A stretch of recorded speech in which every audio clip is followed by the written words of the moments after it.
Good afternoon everyone. In today's video we're going to show you how to apply our stickies line by line. This is a handy technique to know, especially when environmental factors prevent you from applying the full sheet in one go. Please note that although we've doubled the speed on this video, applying the stickies line by line still only takes about 4 minutes when done carefully.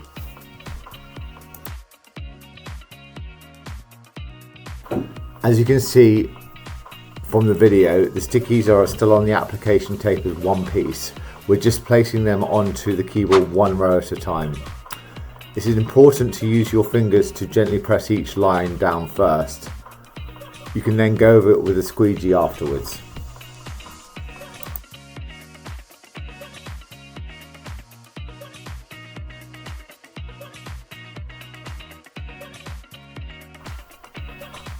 For the last two lines, we're placing them all at once since they're already aligned.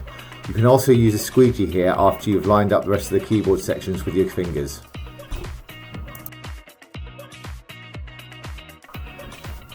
As shown, we use the squeegee to firmly press down whilst peeling off the application tape, ensuring the stickies stay in place. You'll also notice how perfectly colour matched our stickies are to the blue keyboard. That's because we colour match everything in-house. To learn more about our stickies process, place an order or please get in touch, we'd be happy to help.